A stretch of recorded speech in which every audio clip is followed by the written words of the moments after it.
سيقول السفهاء من الناس ما ولاهم عن قبلتهم التي كانوا عليها قل لله المشرق والمغرب يهدي من يشاء إلى صراط مستقيم وكذلك جعلناكم أمة وسطا لتكونوا شهداء على الناس ويكون الرسول عليكم شهيدا وما جعلنا القبلة التي كنت عليها إلا لنعلم من يتبع الرسول ممن ينقلب على عقبيه وإن كانت لكبيرة إلا على الذين هدى الله وما كان الله ليضيع إيمانكم إن الله بالناس لرءوف رحيم قد نرى تقلب وجهك في السماء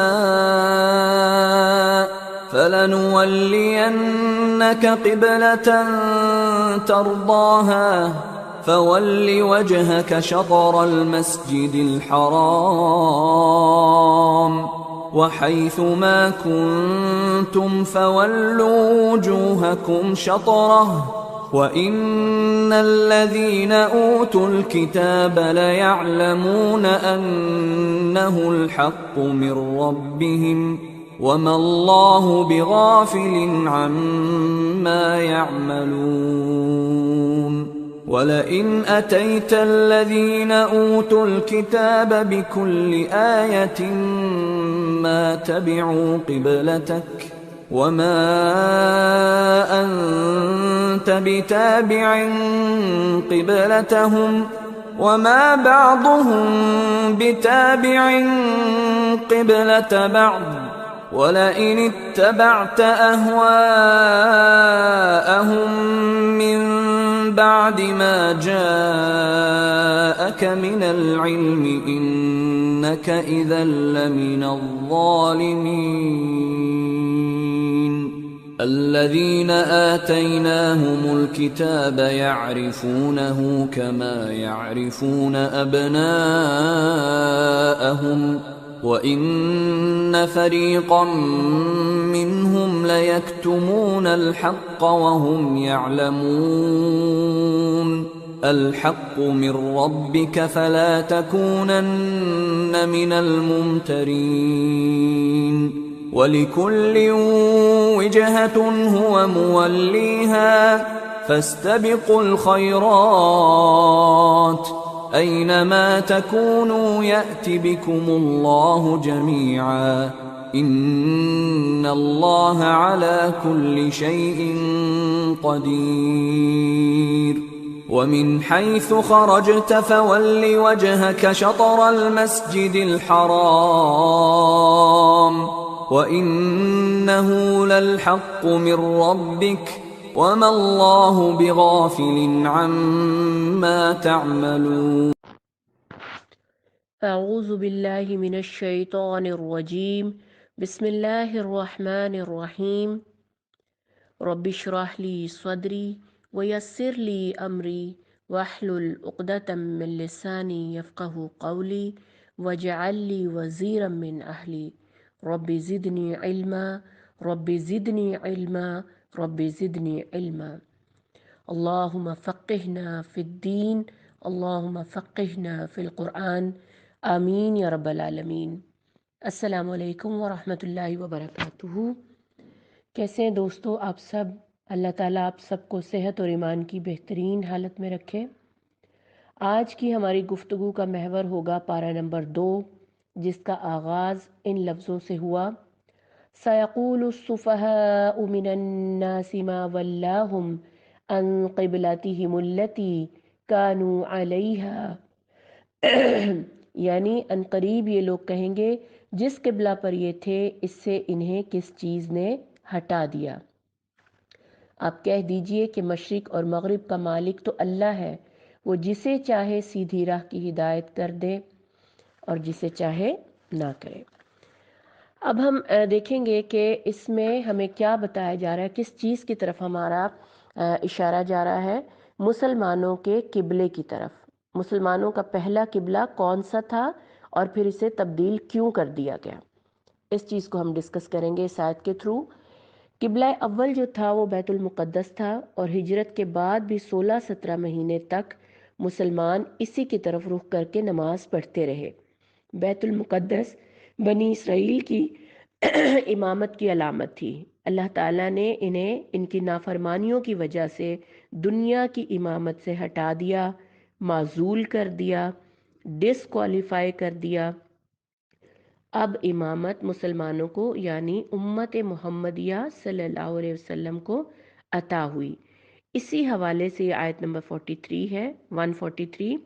اور اسی طرح تو ہم نے تم مسلمانوں کو ایک امت وسط بنا دیا۔ امت وسط یعنی اب مرکزی حیثیت اس امت کو حاصل ہے۔ کن کو؟ یعنی ہم کو، کہ خود قرآن اور اللہ کی مرضی کے مطابق ہم زندگی گزاریں اور دنیا کے لیے نمونہ عمل بن کر دکھائیں۔ لہٰذا قبلہ بدل کر خانہ کعبہ کی طرف رخ پھیرنا یہ تو صرف ایک سمبولک علامت ہے۔ بات یہ ہے کہ اب دنیا میں اللہ کی رضا کے نمائندے بنی اسرائیل نہیں بلکہ امت مسلمہ ہے۔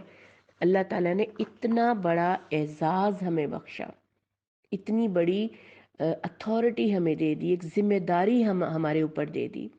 اور یہ اگر آگے اسی آیت کو کنٹینیو کریں تو پتہ چلے گا کہ امت وسط کو اللہ تعالیٰ قیامت کے دن گواہ بنائے گا۔ ابو سعید خدری رضی اللہ عنہ سے روایت ہے کہ نبی صلی اللہ علیہ وسلم نے فرمایا، قیامت کے دن حضرت نوح علیہ السلام کو بلایا جائے گا۔ اللہ تعالیٰ پوچھیں گے، تم نے میرا پیغام پہنچا دیا تھا؟ وہ کہیں گے جی ہاں۔ پھر ان کی امت سے پوچھا جائے گا، کیا نوح نے میرا پیغام پہنچایا تھا؟ وہ کہیں گے ہمارے پاس کوئی ڈرانے والا نہیں آیا۔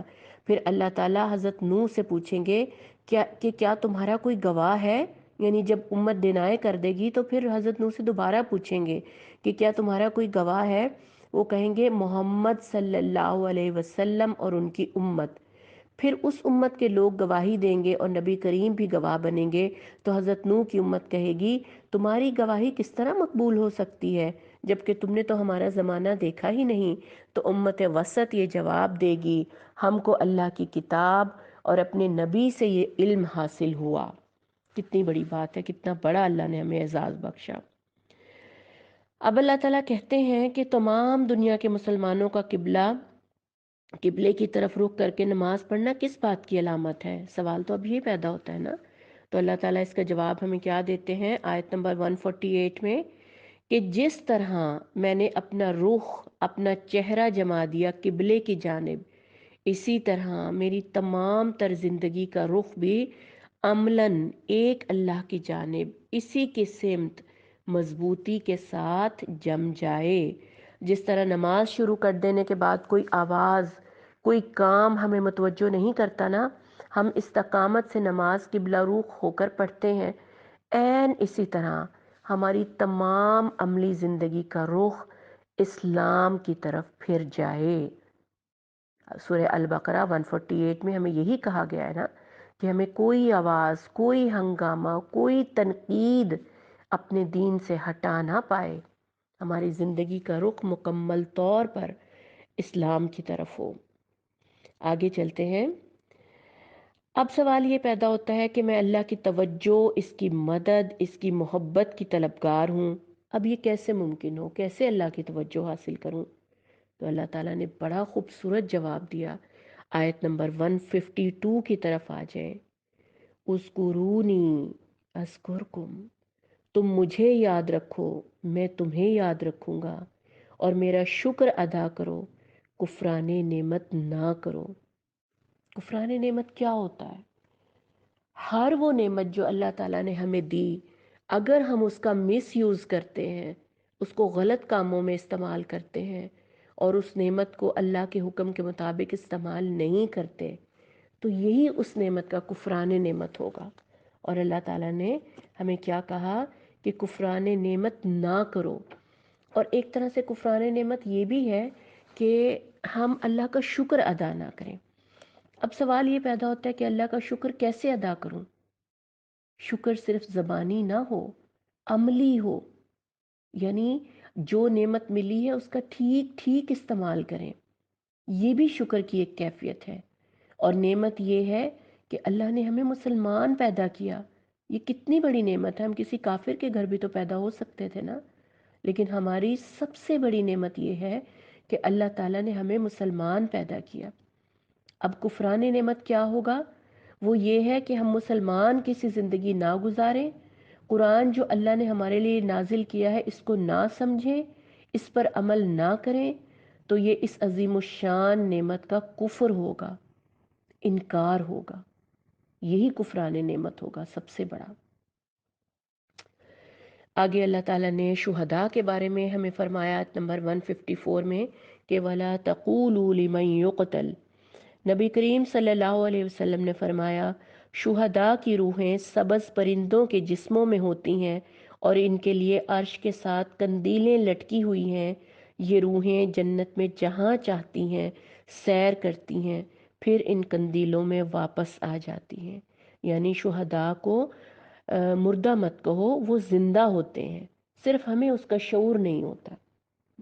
ٹھیک ہے، شہید کو کبھی بھی مردہ نہیں کہنا، شہید زندہ ہوتے ہیں، یہ اللہ نے ہمیں بتایا۔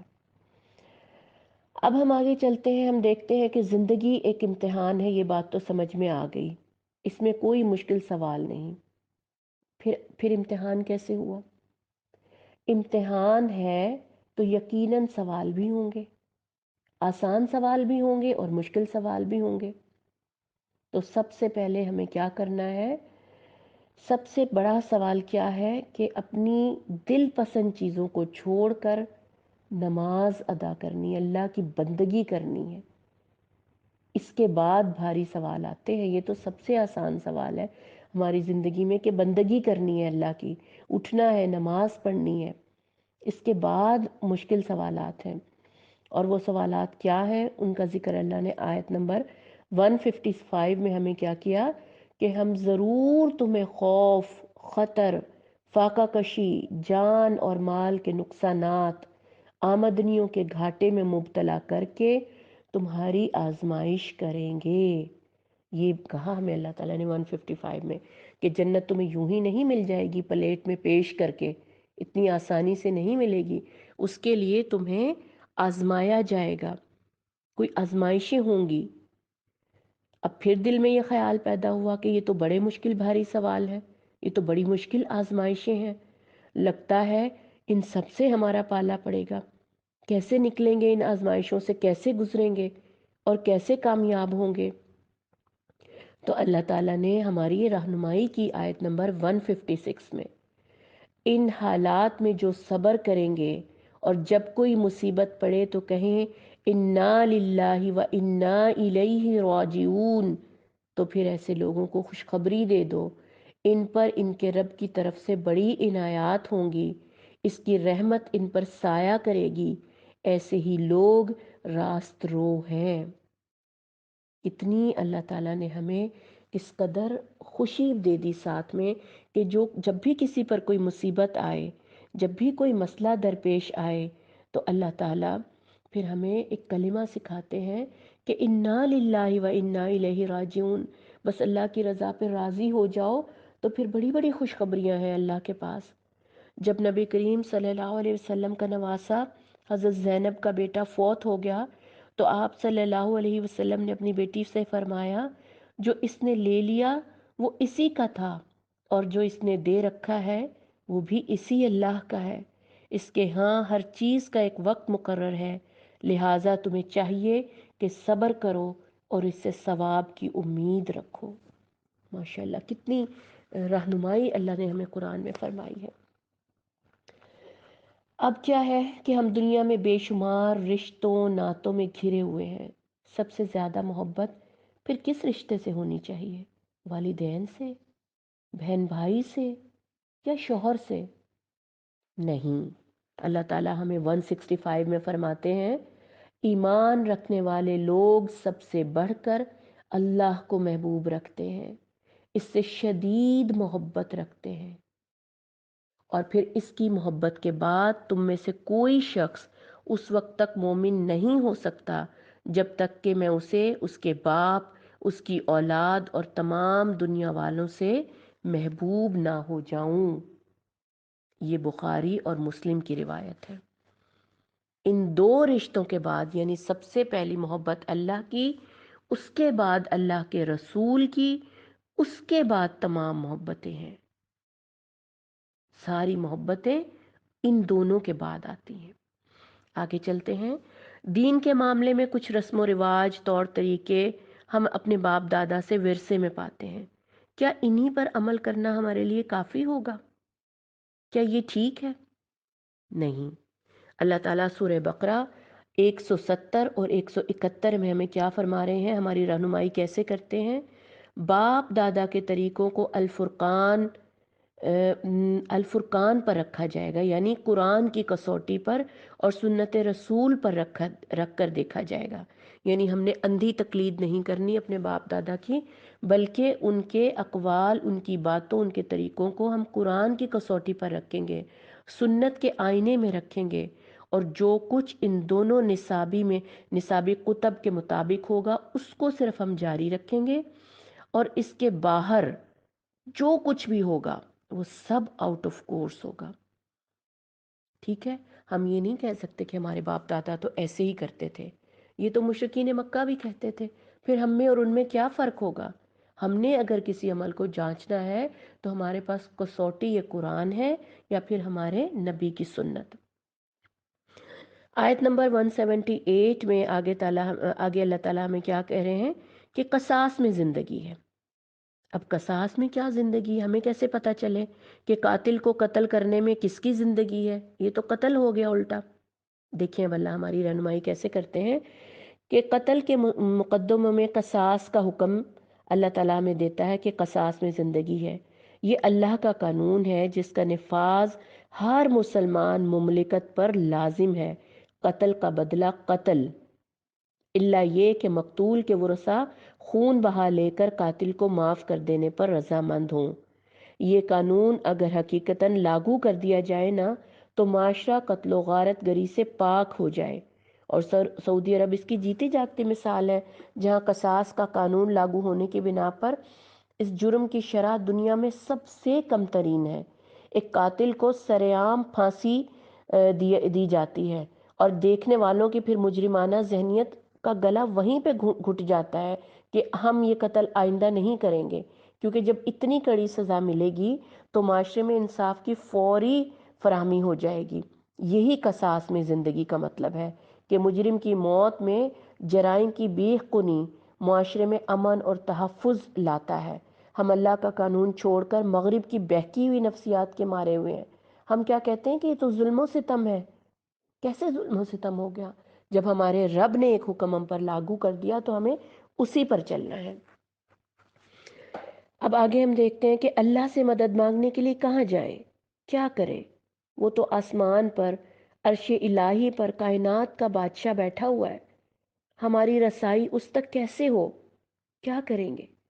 کس طرح اللہ تک پہنچے؟ نہیں، سورہ بقرہ آیت نمبر 186 میں اللہ تعالیٰ ہمیں کیا فرماتے ہیں؟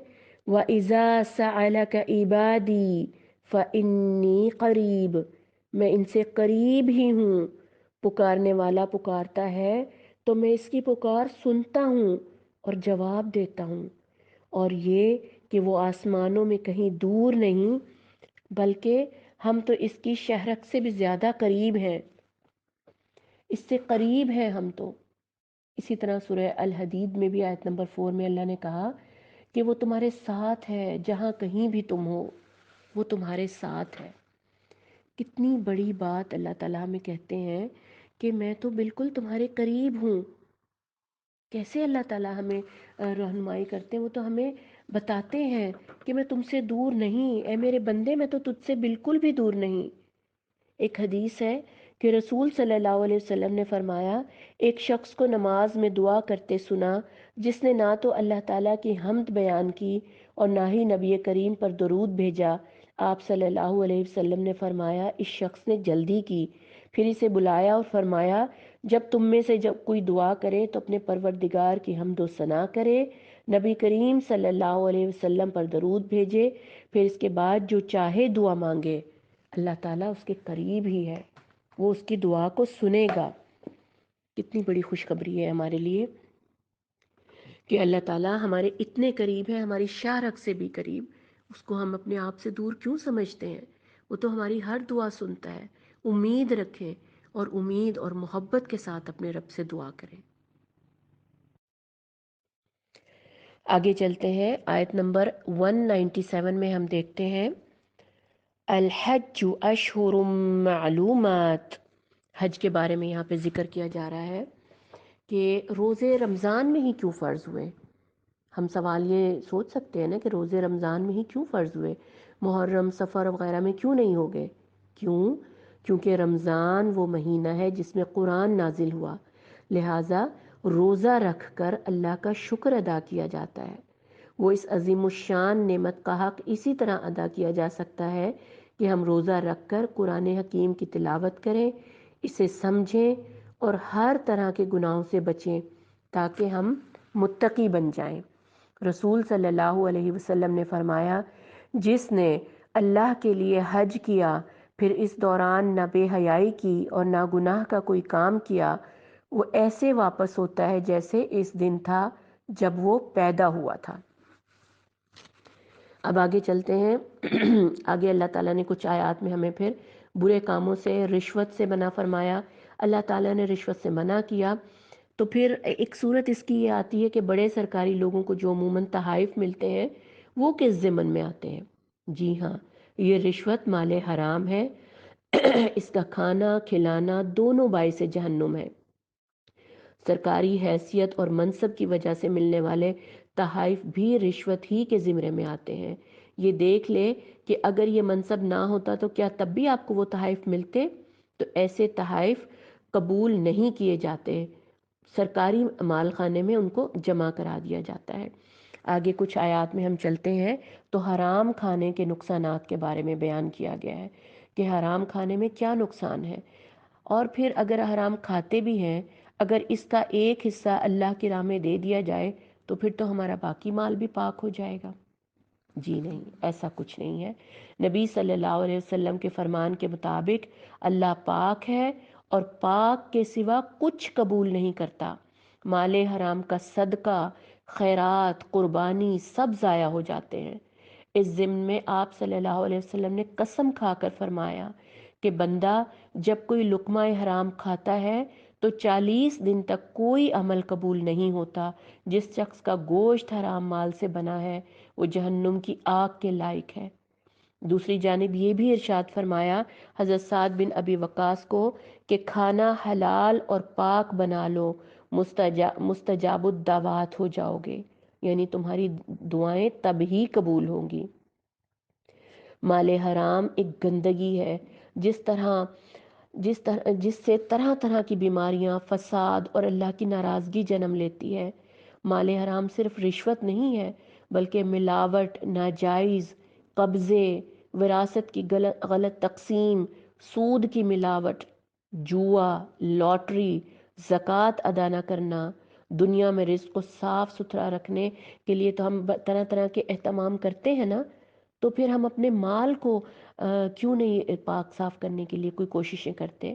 ابلا پانی تو ہم بوتلوں میں بند رکھ رکھ کے پیتے ہیں کہ آلودگی سے پاک خوراک کھائیں، مکھیاں نہ آ جائیں۔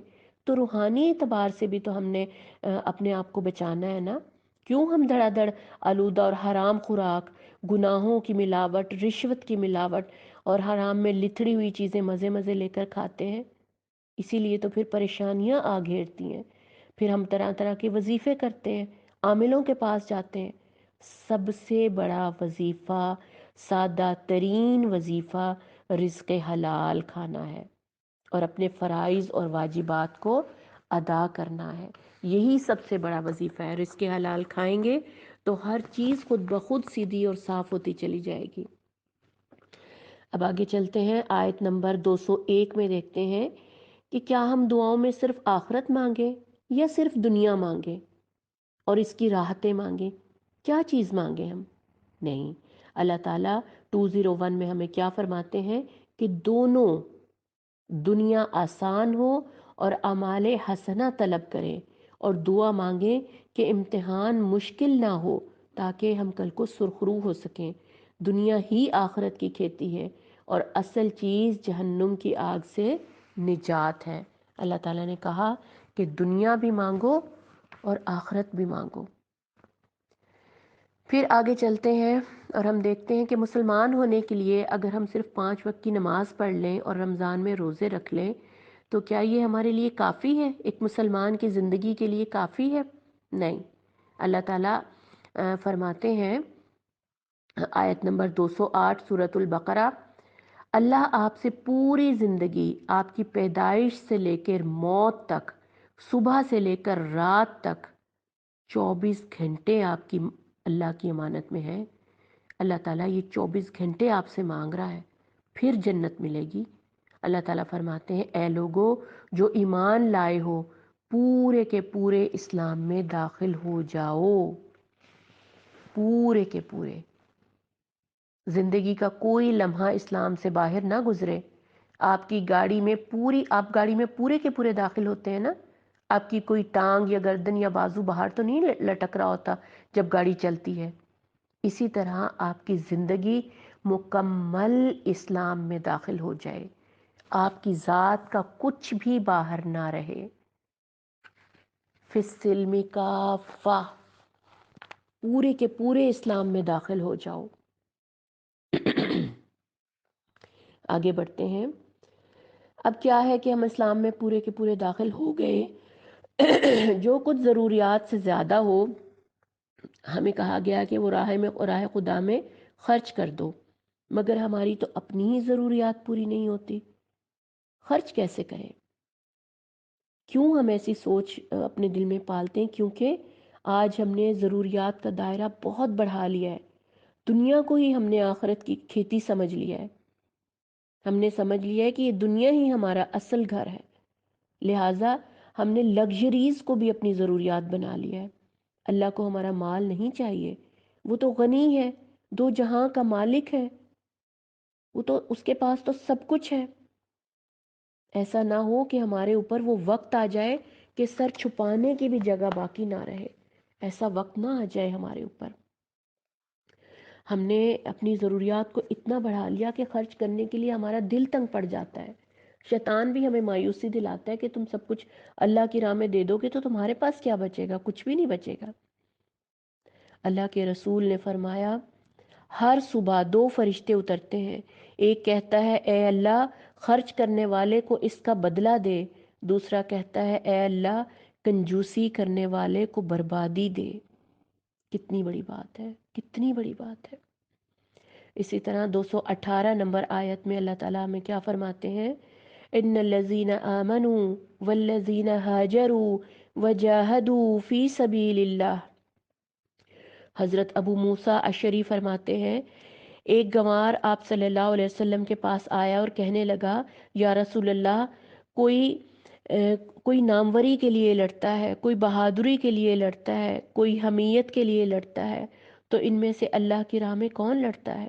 آپ صلی اللہ علیہ وسلم نے فرمایا جو کوئی اس نیت سے لڑے کہ اللہ کا کلمہ بلند ہو، یعنی اللہ کی راہ میں لڑے، تو وہی اللہ کی راہ میں لڑتا ہے، یعنی اللہ کا کلمہ بلند کرنے کے لیے لڑے تو اسی کو صرف اللہ کی راہ سمجھا جائے گا۔ اسی طرح آیت نمبر 219 میں ہمیں شراب کے بارے میں حکم ملتا ہے کہ حضرت انس کی روایت ہے کہ رسول صلی اللہ علیہ وسلم نے شراب کے بارے میں 10 آدمیوں پر لعنت فرمائی۔ وہ کون سے لوگ ہیں؟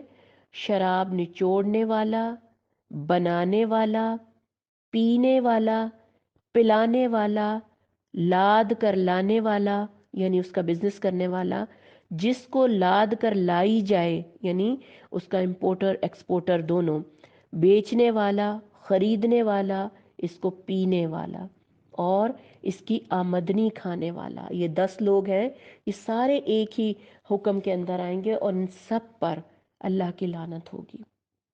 کتنی بڑی بات ہے۔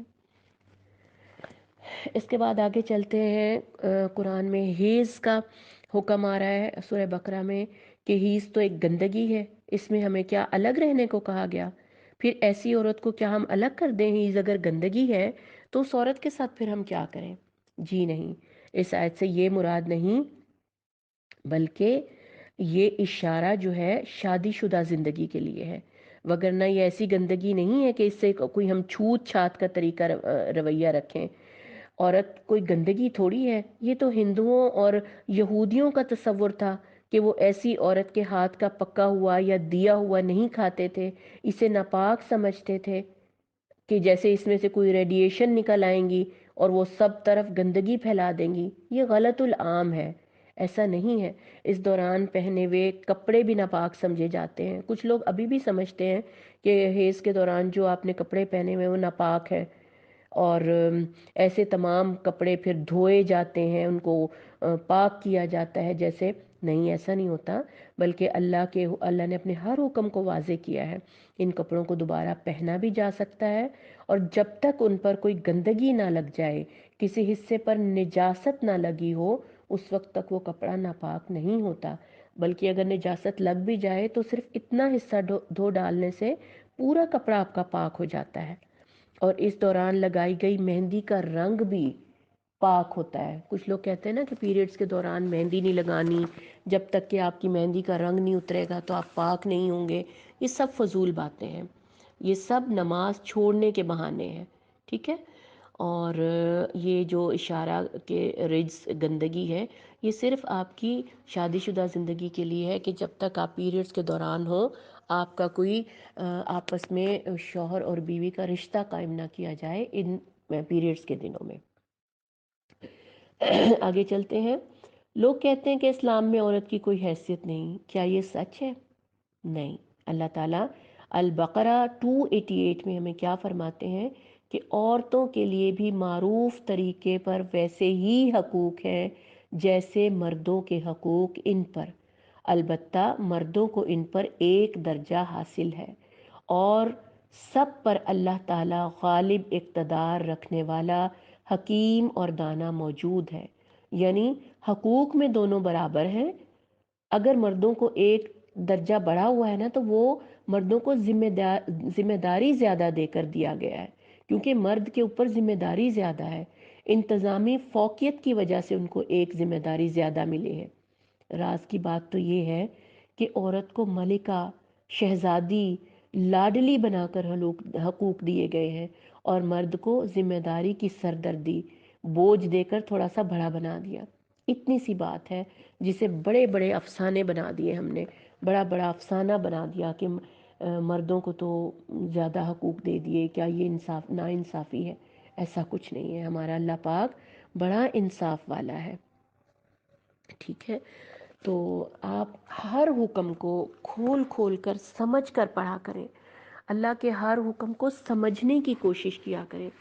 مسلمان بڑے جذباتی ہوتے ہیں، بہت جذباتی ہوتے ہیں، اور ذرا ذرا سی بات پر لڑنے مرنے کے لیے کھڑے ہو جاتے ہیں۔ اب اگلا سوال ہمارا یہ پیدا ہوتا ہے کہ مٹھی بھر کمزور مجاہدین سپر پاور امریکہ اور دنیا بھر کی فوجوں سے لڑنے کھڑی ہو جائے، ہمارا کیا مقابلہ ان سے؟ نہیں۔ آیت نمبر 249 آپ دیکھیں، اسی کا جواب اللہ تعالیٰ ہمیں دے رہا ہے کہ طالوت اور ان کے ساتھی مسلمان لشکر کے حوالے سے آ رہا ہے ہمارا اگلا جواب، کہ بارہا ایسا ہوا کہ ایک قلیل گروہ اللہ کے اذن سے ایک بڑے گروہ یعنی سپر پاورز پر غالب آ گیا۔ کیوں؟ کیونکہ اللہ صبر کرنے والوں کا ساتھی ہے۔ اصل چیز اللہ کا ساتھ ہے، اللہ کا اذن ہے، اور انسان کا صبر، وہ صبر جو ہر اطاعت کے لیے درکار ہے، ثابت قدمی کے لیے درکار ہے، دنیا قربان کر کے آخرت پانے کے لیے درکار ہے، اور خوف پر قابو پا کر ڈٹ جانے کے لیے درکار ہے۔ آج ہمارا المیہ بھی یہ ہے کہ ہم صبر کی جگہ حب دنیا اور موت کے خوف میں گھرے ہوئے ہیں۔ غنیمت ہے کہ اس گئے گزرے دور میں بھی کچھ جذباتی مسلمان موجود ہیں۔ شکر ہے اللہ کا، وہ جذبات اللہ کی رضا کے لیے ہیں۔ اللہ کی مدد جذباتی لوگوں کے ساتھ ہی رہی ہے ہمیشہ۔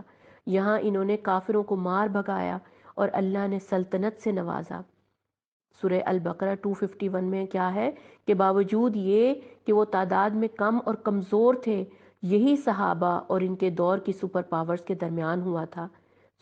کیا ہوا تھا جنگ بدر میں کہ صرف 313 لوگ تھے اور دوسری طرف پوری سپر پاور۔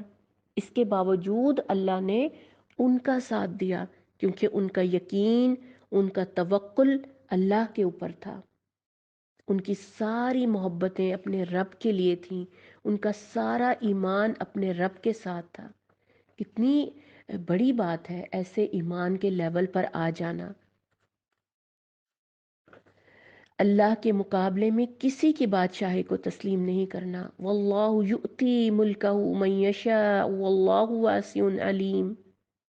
بات یہ ہے اللہ جسے چاہے اپنا ملک دے، جسے چاہے کشادگی دے۔ جس کو عظمت اللہ نے دی، اس عظمت کو مان لینا بڑی بصیرت ہے۔